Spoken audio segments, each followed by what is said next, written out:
It's the real news. I'm Ben Norton. President Donald Trump promised to reach the deal of the century for peace in the Middle East between Israel and the Palestinians. A year and a half into his term, Trump is still keeping the details of his plans for this so-called peace deal secret. But his son-in-law, Jared Kushner, and Trump's advisor on Israel, Jason Greenblatt, have been conducting secret meetings in the Middle East for months. This week, the newspaper El-Arabi revealed one part of Trump's so-called deal of the century. Gulf states will invest $4 billion in northern Sinai in Egypt, near the Gaza Strip, and will establish an airport and seaport which could serve the population in the Israeli-besieged Gaza Strip. In exchange, Egypt will agree to take responsibility over the Gaza Strip, thereby splitting it off from the rest of Palestine and preventing a Palestinian state based on the 1967 borders. Needless to say, these plans have not been discussed with any Palestinian political representatives, and several Arab leaders had made an urgent appeal to Trump not to publish the full details of his vision for the, quote, deal of the century, lest his information will provoke a Palestinian uprising. Joining us to discuss this is Phyllis Bennis. Phyllis is a fellow and director of the New Internationalism Project at the Institute for Policy Studies in Washington, D.C. She's the author of many books, including Understanding ISIS and the New Global War on Terror. Thanks for joining us, Phyllis. Good to be with you. So can you respond to the allegations of these negotiations going on and the so-called deal of the century? Well, you know, Ben, there have actually been a number of leaks coming out about what this so-called deal is going to contain. The article that you referenced focused on the Gaza side. There's also been some leaks about what it might look like for the West Bank. Most of this from the West Bank side is not a set of brand new ideas. They're old, recycled ideas that essentially mean an end to the idea of an actual Palestinian state. So what we're hearing, and again, none of this is confirmed, some of the leaks may be happening, in fact, precisely to gauge what popular opinion among Palestinians in the region, more broadly globally, at the diplomatic level, in all those ways, what that response might be. It might be that they're trying to float some of these as trial balloons to see what they might be able to get away with. In the West Bank, the issues include the understanding that there would be something maybe called a Palestinian state, maybe not even bother, that would be based only in the land that Israel so far has not settled, which if you look at the actual maps that the Israelis put forward, amounts to only about 40% of the West Bank. The rest would remain under Israeli control. Most of the settlements would remain. Some of the far-flung, what they call outposts, the small little settlements that are sort of established for ideological assertion purposes, those might be removed. But the large settlements, and probably something like 80% of the settlers, would remain. There would be forced demilitarization of this entity from outside. There would be no right of return, certainly. There would not be a capital in Jerusalem. There would be possibly a capital, and this is, again, an old threat, to make the Palestinian capital in the dusty little village of Abu Dis, which is outside of Jerusalem. It's kind of at the end of the Silk Road, where the old Silk Road comes up against the Israeli apartheid wall. Right there is Abu Dis. And it's essentially saying that this dusty little village will let you call it Jerusalem, as if that's going to sort of be acceptable. And then the last part of it would be, and this is the new part, lots and lots of money. It's the Trump view that money can solve every problem. So you throw a lot of money in there, maybe from, in this case, from the Saudis. In the case of Gaza, the UAE is apparently on board, and hope that billions of dollars, billions of riyals, billions of shekels, billions of whatever will pacify Palestinians. On the Gaza side, it's more overt and slightly different than what we've heard in the past, but what it shares with past proposals from Israel and some in the US is the idea that Gaza would be essentially given back to Egypt. It would be cut off, as you said, from any connection to the West Bank and would be under under Egyptian authority, not any longer under Israeli authority in total. Some of it would, but they would try to expand Gaza into the Egyptian Sinai. The Sinai is a very impoverished part of Egypt already. And there would be things like a new free trade zone on the border between Gaza and the Sinai. There would be a new electrical generating plant for Gaza that the UAE reportedly is prepared to spend up to $500 million on. And there would be a new seaport shared between Gaza and Egypt, which would have Palestinian labor, but where Egypt would be in control. It would be Egypt's responsibility to make sure that the Palestinians behave themselves according to Israeli definitions. So it would have Egyptian control of the borders, of the economy. Israel would maintain some level of control of the other part of the Gaza Strip, not on the Egyptian side.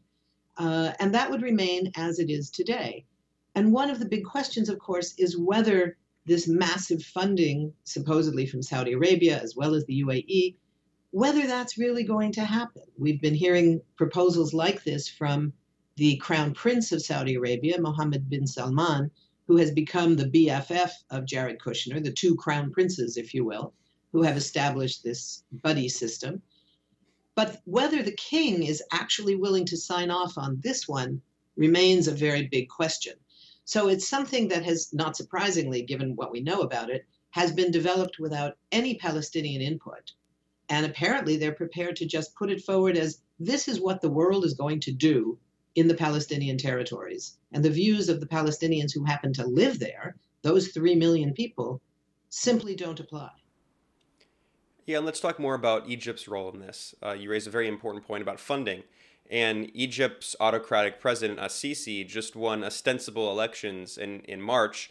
But he has the problem to maintain his image as a strong man who is tough on terror. Yet at the same time, his heavy-handed policies have consistently failed to pacify the area of northern Sinai, where there's a problem with militants. Do you think he will succumb to the temptation to use Gulf money to establish control over the region and will agree to take Gaza on Israel's behalf?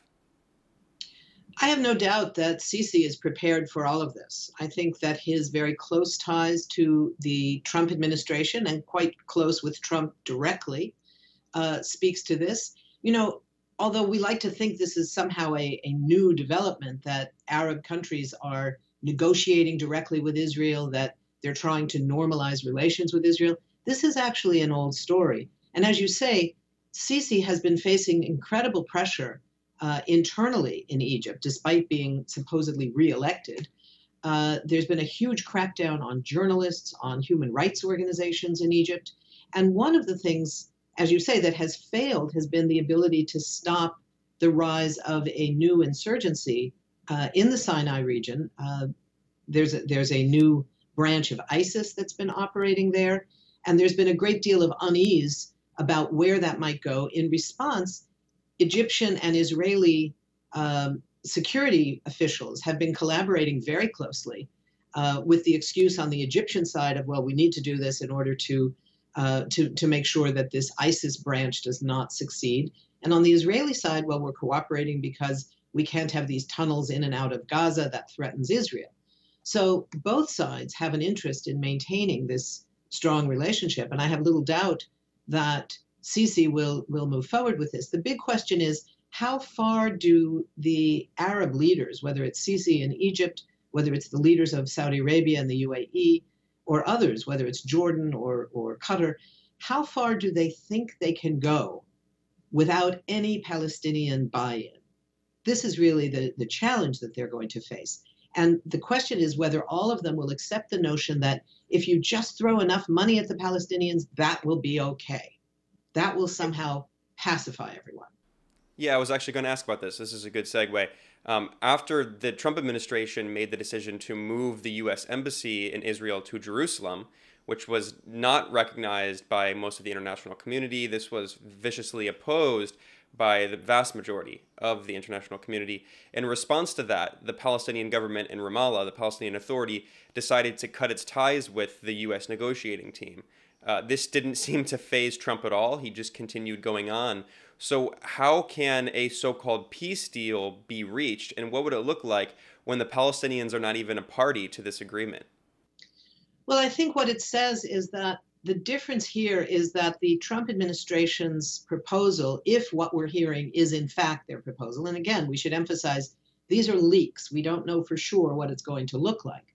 But if it looks anything like this, it's something that is far more overt in being put forward as this is just how it's going to be, without the illusion that this is somehow an even-handed peace deal between the two sides. This is not Oslo. This is not the various peace talks that happened that Clinton organized early on, that Obama organized early on. This is not Camp David. This is not any of that.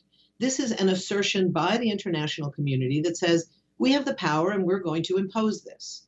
So it's not a peace settlement. It's interesting that one of the things emerging in the Israeli press in response to these various leaks is the concern that whatever agreement is imposed must be called an end to the conflict. Because there's a lot of recognition that if this is just imposed, which is what it will be, and is not agreed to by Palestinians, which it will not be, that means the conflict could continue, which is clearly the case. So there's already some recognition of the challenge of that.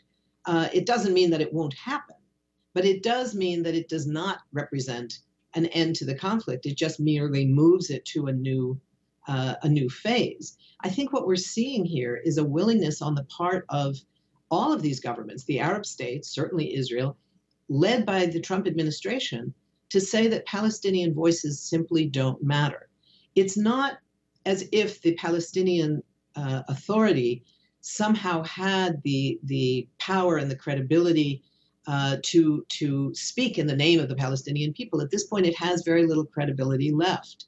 So the absence of the Palestinian Authority in the negotiations is in some ways less important than the fact that there is actually no Palestinian voice at all, whether it would be some non-governmental voices or the trade union movement or something. There is just no sense that a Palestinian voice is necessary here. This is something to be imposed by Israel, the United States, and its Arab supporters and partners.